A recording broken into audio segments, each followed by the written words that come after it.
The American sergeant sat in the corner of the debriefing room with his hands pressed flat against his thighs. He hadn't spoken in 40 minutes. His eyes were fixed on a point approximately 6 inches above the floor, and every few seconds his jaw would tighten as though he were biting down on something that kept trying to come back up. He was 31 years old. He had completed 7 deployments across Iraq and Afghanistan.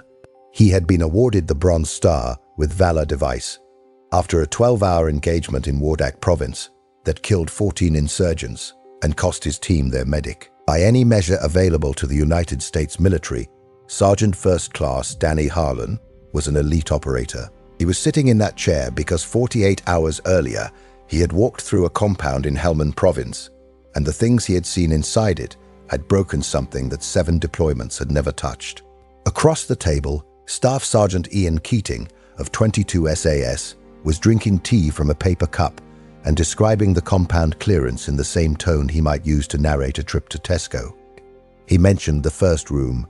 He mentioned the second. He described a specific tactical problem involving a blocked doorway and a collapsed interior wall with the mild irritation of a man recounting a traffic diversion. When the debriefer asked how he was feeling, Keating looked mildly confused by the question. "Fine," he said. "Bit tired. Could murder a bacon sandwich." He took another sip of his tea.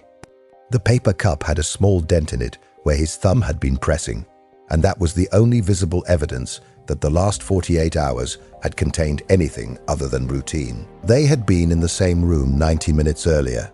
They had cleared the same compound. They had seen the same bodies in the same positions. They had fired into the same spaces and stepped over the same debris and smelled the same thick, sweet stench that clung to their kit for days afterward. What happened in that compound was not ambiguous. It was not a situation that could be interpreted charitably. 13 enemy combatants had been killed across 6 rooms over 9 minutes, and the manner in which some of those combatants had been using the compound's occupants as cover meant that the operators who cleared those rooms were required to make decisions at close range that no amount of training can make easy, and no amount of experience can make forgettable. The difference between Danny Harlan and Ian Keating was not courage. It was not toughness. It was not that one man cared about what he'd done and the other didn't. The difference was architecture. 2 systems had built 2 operators, and those 2 systems had constructed entirely different relationships between the man and the act, between the experience and the processing of the experience. One system acknowledged the cost and built infrastructure to manage it. The other system engineered the cost out of the equation altogether, or appeared to, and left the invoice for later. Both systems worked. Both systems produced operators who could function in the worst rooms on Earth, but they produced fundamentally different men in the hours and days and years that followed those rooms. And the question this script is going to answer is not which system is better. It is what each system builds, what each system costs, and what happens to the men who come out the other side.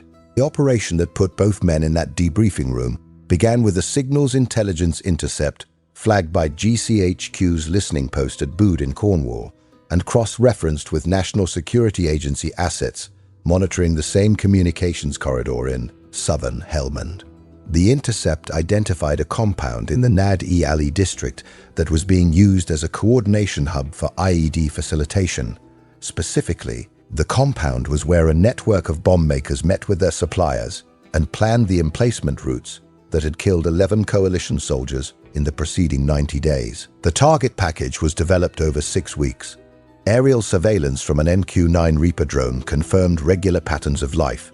Human intelligence from a locally employed interpreter corroborated the signal's take. The operation was authorized under a joint task force mandate that placed British and American special operations elements under a shared tactical command for the assault phase. The force package comprised 6 operators from B Squadron, 22 SAS, and 12 operators from a United States Army Special Forces Operational Detachment, Alpha, an ODA from 3rd Special Forces Group based at Fort Bragg. The Americans would provide the outer cordon and handle the initial breach of the compound's exterior wall. The British would conduct the internal clearance. Close air support was on station in the form of 2 AH-64 Apache helicopters and a fixed-wing AC-130 gunship holding in an orbit 12 kilometers to the southwest. The assault was scheduled for 02:15 local time. Danny Harlan's team drove in from Forward Operating Base Edinburgh in 4 GMV trucks, arriving at the release point 1,400 meters south of the compound at 0140. The night was moonless. Temperature was 11 degrees Celsius. The ground between the release point and the compound was flat agricultural land bisected by irrigation ditches that were dry at that time of year, but still deep enough to twist an ankle in. Harlan's team dismounted and began their approach on foot, moving in 2 files with 5 meters between each operator. He was third in the left file. Through his PVS-15 night vision goggles, the landscape looked like a green-tinted moonscape, flat, featureless, deeply alien despite the fact that he'd patrolled ground exactly like it on each of his 3 previous Helmand rotations. The first thing Harlan noticed was the smell. It hit at approximately 300 meters from the compound, carried on a light breeze from the northwest. It was livestock, goats, almost certainly, mixed with wood smoke and something chemical he couldn't identify. A sweet undertone that didn't belong. He noted it, filed it, kept walking. His heart rate was elevated but controlled. He'd done compound clearances before, dozens of them. The process was mechanical. Approach, breach, enter, clear, secure. Every room had a procedure. Every contingency had a response. The United States military had invested hundreds of millions of dollars in the facilities and programs that had prepared Danny Harlan for exactly this kind of operation. And those programs had produced an operator who was fast, precise, disciplined, and capable of extraordinary violence, delivered with extraordinary accuracy. What those programs had not done, what no American training program at that time explicitly attempted to do, was restructure his psychological relationship with the consequences of that violence. They reached the compound wall at 0212. The wall was mud brick, approximately 2.4 meters high, and the breach point had been identified from aerial imagery as a section on the southeastern corner where the wall was thinnest. The breach team placed a strip charge, a linear cutting charge designed to blow a man-sized hole without collapsing the entire structure. At 0215 exactly, the charge detonated with a flat, percussive crack that Harlan felt in his sternum. The dust cloud was immediate and total. For 3 seconds he couldn't see the man in front of him. Then the dust began to settle, and the hole was there, rough-edged and gaping, and the first operators were already moving through it. The compound interior was larger than the imagery had suggested. 3 primary structures arranged around a central courtyard with a 4th smaller building, a storage shed or animal pen, against the northern wall. The courtyard was packed earth. There were sandals near one of the doorways, a plastic water jug, a child's shoe. Harlan saw the child's shoe and something in his stomach shifted. Not fear, something lower, something that recognized what a child's shoe in a compound full of bomb makers might mean about who else was inside. The American team secured the courtyard and the exterior of all 4 structures in under 90 seconds. This was their task, and they executed it with textbook efficiency. 2 operators on each doorway. Fields of fire established. No movement from inside any of the buildings. The compound appeared to be asleep, and then the SAS team came through the breach. They moved differently. Harlan noticed it, even in the chaos of the first 60 seconds. The British operators flowed through the courtyard like water finding the lowest point. No wasted movement, no hesitation, but also no urgency. They weren't hurrying, they were proceeding. There is a difference, and it is visible even through night vision optics, at 3 in the morning in a dust cloud. The first pair stacked on the doorway of the main structure, a brief hand signal. Then they went in. The sounds that came out of that building over the next 9 minutes would stay with Danny Harlan for the rest of his career and into his retirement. The first room was a sleeping area, 4 men on bedrolls. The SAS pair entered, identified weapons within reach of 2 of the men, and engaged. 4 rounds fired, 2 men killed, 2 men flex-cuffed. Elapsed time, approximately 5 seconds. Harlan heard the shots from his position in the courtyard. 2 double taps, controlled and measured, the sound swallowed almost immediately by the mud brick walls. The second room was the problem. He didn't see it happen. He heard it. He heard a burst of automatic fire, not the controlled pairs the SAS had been using, but a ragged spray that meant someone on the other side had opened up first. Then silence. Then 2 more controlled shots. Then a sound that Harlan would describe later to a counselor as like someone had dropped a bag of wet laundry. He didn't know what that sound was at the time. He learned afterward. The third room was worse. The third room was where the bomb makers had been sleeping alongside their families. When the SAS team entered, 3 men reached for weapons. One of those men was holding a child in front of his body. The operator who engaged that room, later identified in reports as the patrol's lead scout, had less than 1.5 seconds to assess, decide, and fire. He fired. The child was not hit. The man holding the child was killed by a single round that entered below his left eye. The child fell approximately 1 meter onto a bedroll and began screaming. The screaming did not stop for the remainder of the clearance. It was audible throughout the entire compound. Every operator heard it for 9 continuous minutes. The 4th and 5th rooms were cleared without incident. The 6th room contained 2 men who were awake and waiting. One had an AK-47. The other had a suicide vest that was partially assembled but not yet armed. The engagement lasted under 3 seconds. Both men were killed. The room was checked for secondary devices and cleared. Total compound clearance time, 9 minutes and 14 seconds. Total enemy killed, 13. Total civilians injured, 0. Total friendly casualties, 0. By every operational metric, it was a textbook success. Danny Harlan entered the compound's interior after the clearance was complete.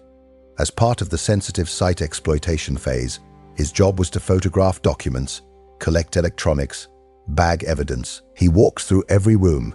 He saw everything.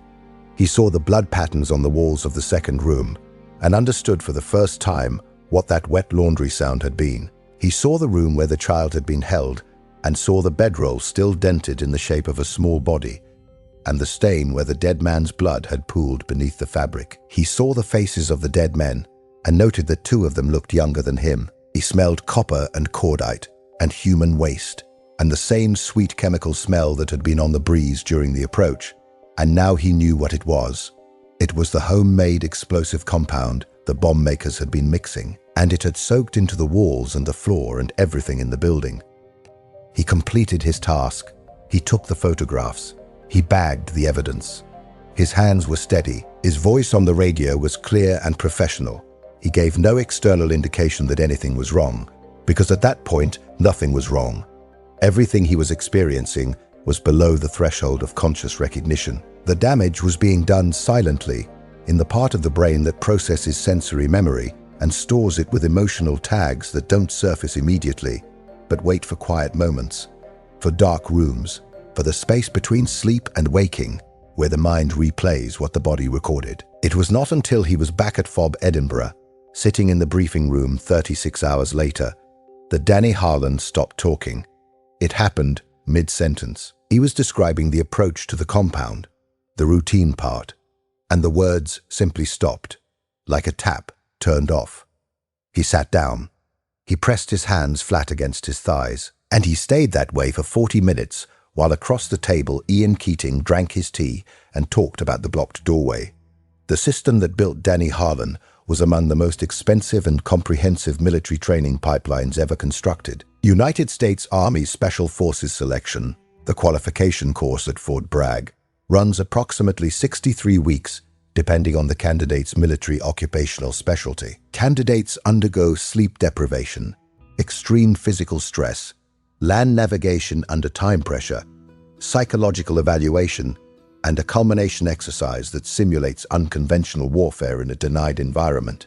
It is genuinely difficult. Pass rates hover around 30%. The men who emerge from it are capable, intelligent, adaptable, and physically formidable. What they are not, necessarily, is psychologically re-engineered for what close-quarters combat actually does to the human nervous system. American Special Operations training in the period between 2001 and 2012 invested heavily in tactical skill, marksmanship, close-quarters battle drills, explosive entry, advanced trauma medicine. and invested comparatively lightly in what the psychiatric community calls stress inoculation for lethal force encounters. Operators were trained to perform under pressure. They were trained to make correct decisions at speed.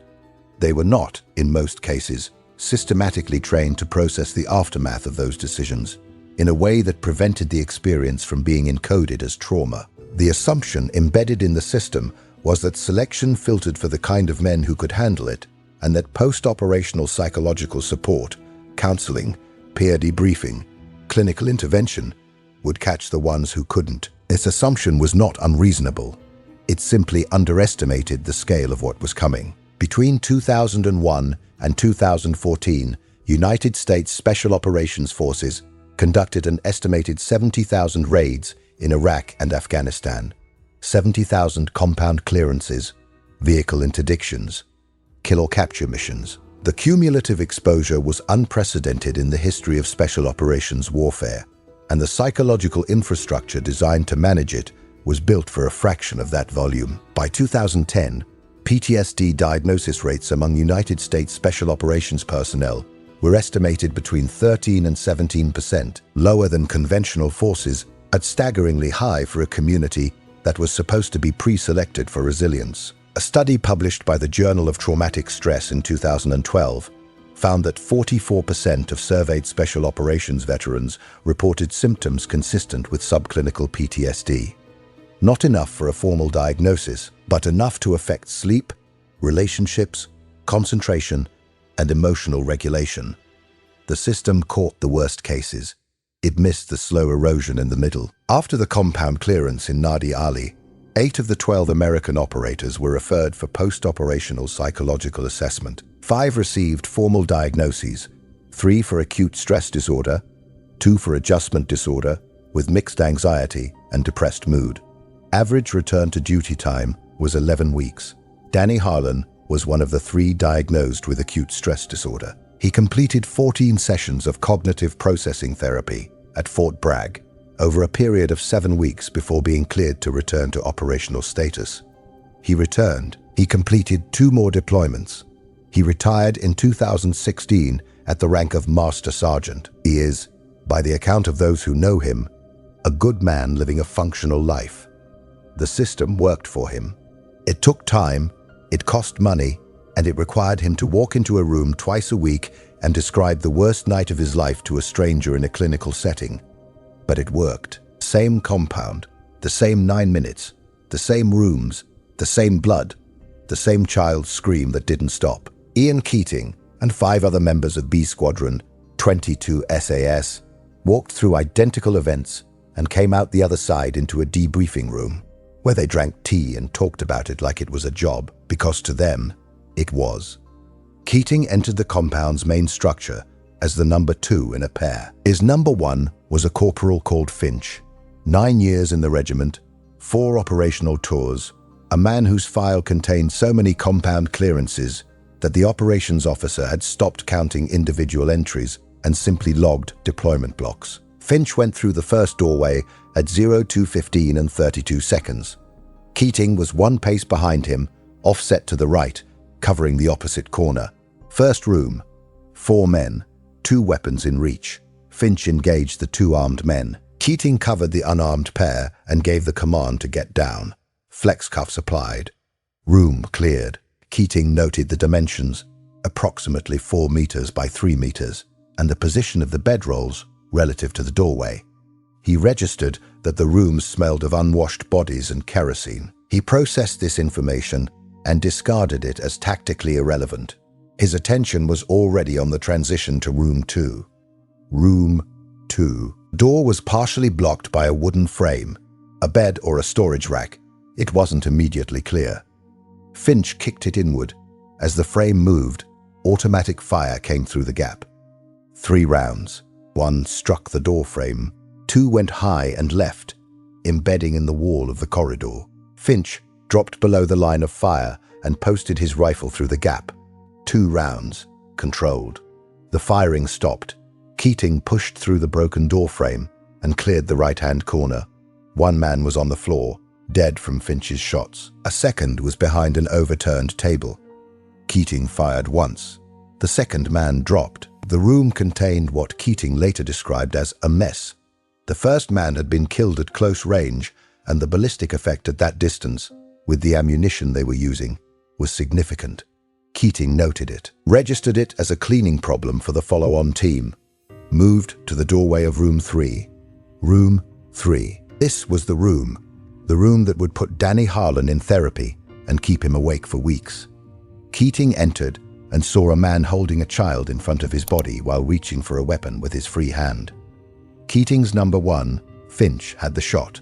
Finch took it. 1 round. Below the left eye, the man dropped. The child fell onto the bedroll. The child began screaming. Keating stepped over the dead man, checked behind the door, clear, checked the window, blocked from outside, and called the room clear. The screaming continued. It was loud and it was close, and Keating noted that it was affecting his ability to hear radio traffic clearly. He adjusted his earpiece. He moved to room 4. That detail, the earpiece adjustment, is the detail that matters. It is not the detail of a man who felt nothing. It is the detail of a man whose training had built a specific hierarchy of attention, in which operational communication ranked above ambient noise regardless of that noise's emotional content. The child's scream was not filtered out. It was not ignored. It was categorized. It was placed in a mental architecture where sounds were sorted by tactical relevance, and a child's scream, however distressing, did not contain information that would keep Keating or his team alive in the next room. So it was noted, managed, and set aside. Not suppressed, managed. The distinction matters enormously and is almost never understood by anyone who hasn't been through the system that builds it. Rooms 4 and 5 were cleared without engagement. Room 6 contained the 2 men with the AK and the partial suicide vest. Finch and Keating entered simultaneously through a double doorway. 3 seconds. Both targets down. Keating checked the vest for a command wire or a dead man switch. No trigger mechanism attached. He photographed it for the exploitation team. The compound was secure. Total elapsed time from breach: 9 minutes, 14 seconds. In the courtyard afterward, Keating ate a boiled sweet from a bag he kept in his assault vest. Finch sat on an ammunition crate and smoked a cigarette, a habit he maintained despite the regiment's informal disapproval of anything that degraded cardiovascular performance. One of the other SAS operators, a lance corporal called Peters, made a comment about the blocked doorway in room 2 that was, by any civilian standard, shockingly inappropriate. It was a joke about the dead man's position relative to the furniture. The entire SAS team laughed, not nervously, not as release. They laughed because it was, within their frame of reference, funny. Peters then asked if anyone had a brew on. Someone did. A small gas burner was produced from a Bergen, and within 20 minutes of a compound clearance that had killed 13 men, the SAS patrol was drinking tea in the courtyard, surrounded by the evidence of their work. Danny Harlan, standing 15 meters away at the cordon point, watched this happen. He would later tell his therapist that this was the moment he felt most disturbed. Not what he'd seen inside the building, but the tea. The casual, domestic normality of it. The idea that men could do what had just been done and then sit down and have a cup of tea as though they'd just finished mowing a lawn. It made me feel like I was the broken one, he said, like there was something wrong with me for feeling anything at all. There wasn't anything wrong with Danny Harlan. His reaction was the biologically normal human response to close proximity killing. What was abnormal, what was engineered, was the British reaction, and the system that engineered it was not a secret program or a classified psychological technique. It was selection. SAS selection is at its most fundamental level a psychological disassembly and reconstruction process disguised as a physical endurance test. The weeks of loaded marches through the Welsh mountains are the part most people know about. What most people don't know is what those marches are actually measuring. The answer is the candidate's relationship with suffering. Specifically, it is measuring whether the candidate processes suffering as a threat or as information. A candidate who processes the pain of a 60-pound Bergen over 20 kilometers of mountain terrain as a threat, as something to be endured, overcome, fought against, will eventually break because the act of fighting pain is itself exhausting. The candidate who processes the same pain as information, my left knee is degrading, my pace needs to adjust, my calorie intake was insufficient. This is a management problem. Will continue. He feels the pain. The pain is simply not the thing he's focused on. He's focused on the task. This distinction sounds academic. It isn't. It is the foundational psychological architecture on which everything else in the SAS system is built. The men who pass selection are not the men who are toughest. They are the men who have, or can develop, a specific cognitive framework in which experience is processed through task focus rather than emotional response. They feel fear, they feel pain, they feel revulsion. They simply do not allow those feelings to occupy the primary processing channel. The feelings are routed to a secondary system, acknowledged, noted, stored, while the primary system remains locked on the job. Continuation training, the 14 weeks after selection that cover standard operating procedures, close quarters battle, demolitions, field medicine, communications, and combat survival, deepens this framework. Killing house training at the SAS headquarters in Hereford is particularly relevant. Operators fire thousands of live rounds in enclosed spaces. At distances measured in single meters, they conduct room clearances with live ammunition while other team members are in the room. They build a physical relationship with gunfire that strips away the flinch response and replaces it with procedural habit. But the deeper effect is psychological. By the time an SAS operator has completed killing house training, the act of entering a room and engaging targets is not an extraordinary event. It is a motor pattern. It has been performed so many times in conditions so closely approximating reality that the brain has shifted its categorization of the experience from unprecedented threat requiring emotional mobilization to known task requiring procedural execution. The emotional circuitry doesn't activate because the brain doesn't flag the experience as novel. This is not desensitization. Desensitization implies a deadening, a reduction in the capacity to feel. What SAS training produces is more accurately described as recategorization. The feelings are still available. They're still present, but they are processed through a professional framework rather than a personal one. The operator who clears a room and kills 3 men at close range processes the experience the way a trauma surgeon processes a catastrophic injury, as a professional event requiring professional responses, filed in the professional compartment of the mind, subject to professional review and professional standards. The personal dimension, the emotional, moral, existential weight of having killed, is not absent. It is deferred. It is stored in a compartment that the system does not open during operations and does not encourage opening afterward. And this is where the cost begins. The regimental culture of 22 SAS reinforces the deferral at every level. After operations, the primary psychological processing mechanism is not counseling. It is not structured debriefing in the clinical sense. It is tea, banter, dark humor, and the collective understanding that what happened is simply what the job requires. The phrase that appears more than any other in veteran accounts of post-operational culture is crack on. It is not a philosophy. It is not a therapeutic framework. It is a 2-word cultural instruction that means the thing you just experienced is finished, the next thing is starting. Move forward. Don't dwell. Don't examine. Don't open that compartment. Crack on. This approach produces astonishing short-term resilience. In the immediate aftermath of operations, SAS personnel exhibit lower rates of acute stress responses than any comparable special operations unit in the world.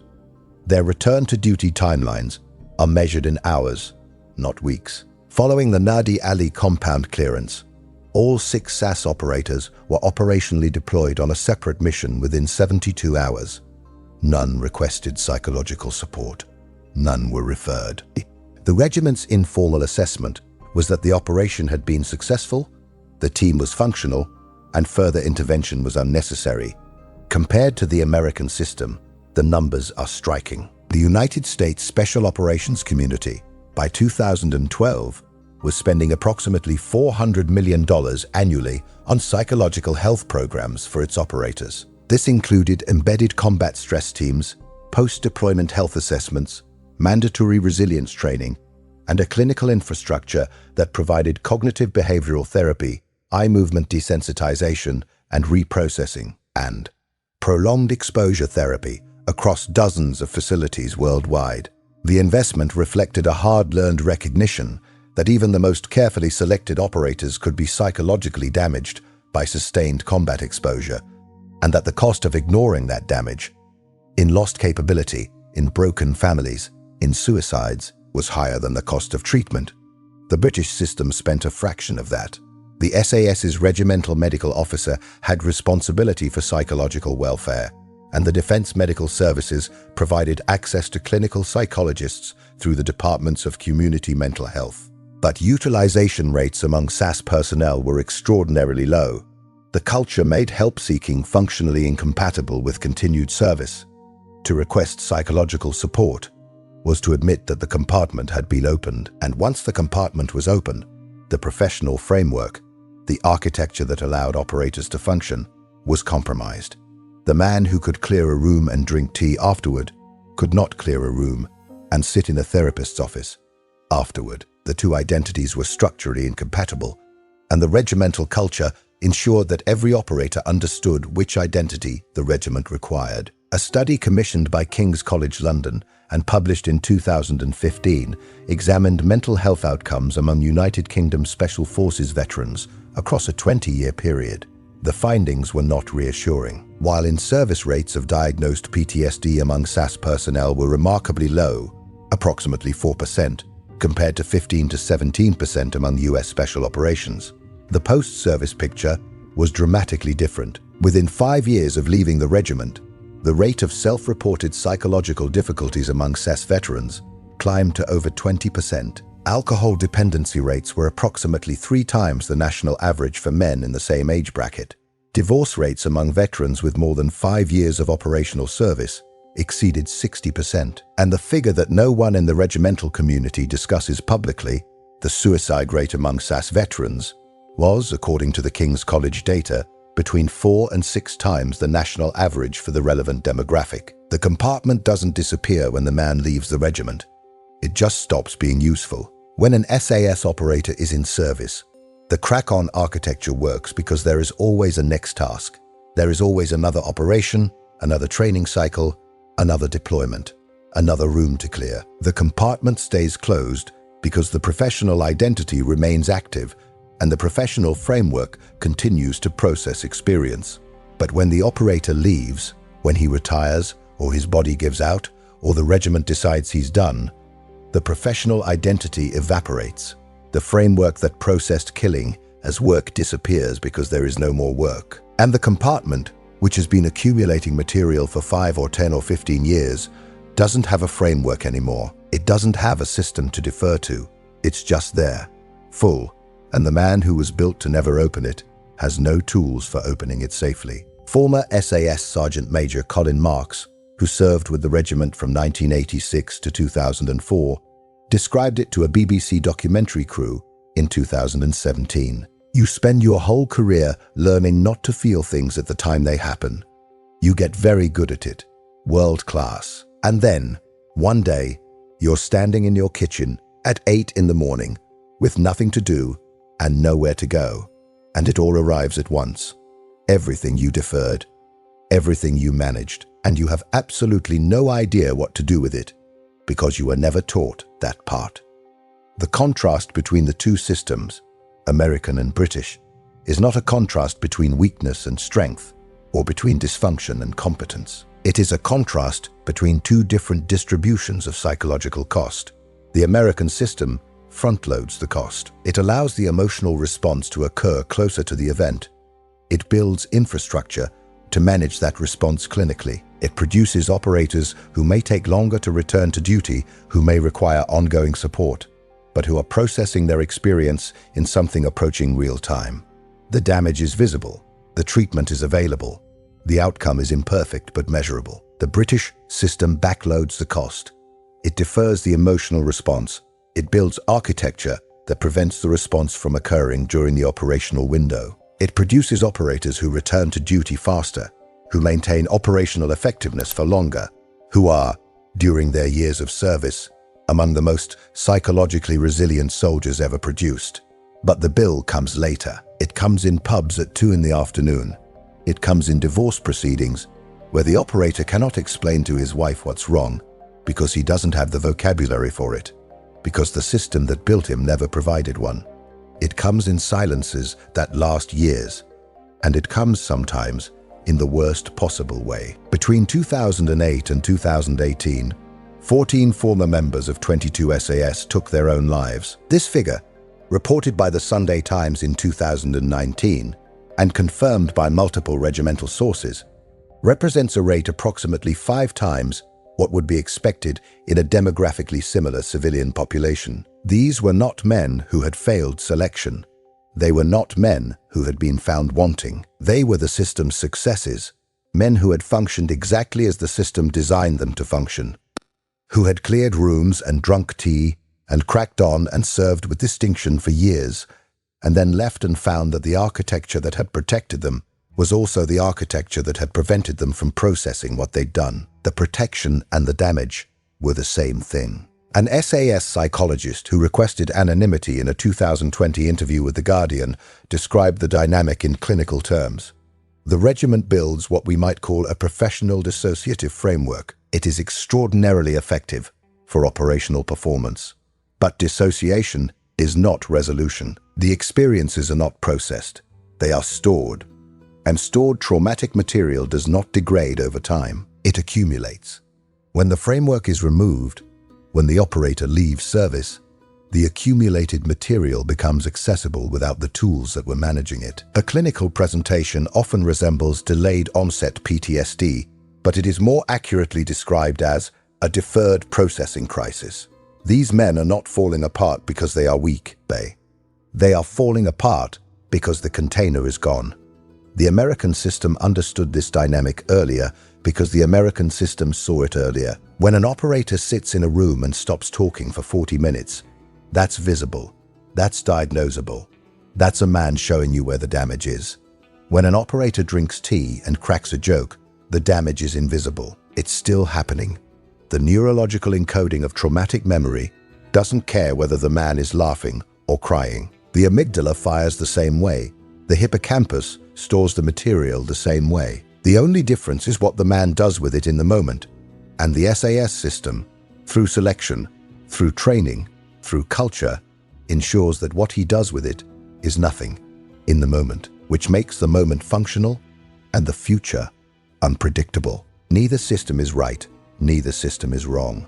The American approach saves more men in the long term, but costs operational effectiveness in the short term. The British approach maintains operational excellence for as long as the operator is in the system, but creates a delayed crisis that is harder to identify, harder to treat, and more likely to end in catastrophe, because by the time it manifests, the man is no longer in the regiment's care. He's in a kitchen in Hereford at 8 in the morning with a career's worth of unopened boxes and no one to help him sort through them. The debriefing room at the forward operating base in Helmand was a rectangular space with folding tables and plastic chairs and strip lighting that buzzed at a frequency just below conscious awareness.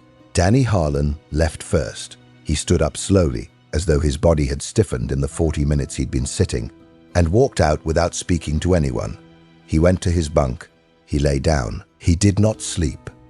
When morning came, he requested to speak with the embedded combat stress officer. Within 3 days, he was on a flight back to Germany for evaluation. Within 2 weeks, he was at Fort Bragg beginning a course of treatment that would take 7 weeks and involve 14 structured sessions in which he described, redescribed, and reprocessed the events in the compound until the memories lost their electrical charge and became something he could carry without being carried by them. Ian Keating left the debriefing room 6 minutes after Harlan. He walked to the makeshift kitchen, made himself another cup of tea, his third since returning to base, and sat outside on a concrete blast barrier, smoking one of Finch's cigarettes. The stars were visible. It was cold. He sat there for 20 minutes, doing nothing, which was the closest the SAS cultural framework came to processing. Then he went to his cot, slept for 5 hours, woke at 0700, and began preparing his kit for the next operation. Pause. He was deployed again 48 hours later. Keating left the regiment in 2015 after 12 years of service. He completed an estimated 340 compound clearances across Iraq, Afghanistan, and 2 operations in Libya that remain classified. His service record was exemplary. His operational performance was, by every metric the regiment uses, outstanding. He was divorced by 2017. By 2019, he was drinking heavily, not in pubs, not socially, but alone, in his flat in Hereford, starting most days with a measure of whiskey in his coffee. In 2020, a former teammate intervened and connected him with a veterans' mental health charity. Keating attended 3 sessions before stopping. The therapist noted that he was articulate, cooperative, and completely unable to access the emotional content of his operational experiences. The compartment was still closed. He could describe the compound in Nadi Alley in precise tactical detail: room dimensions, engagement sequences, ammunition expenditure.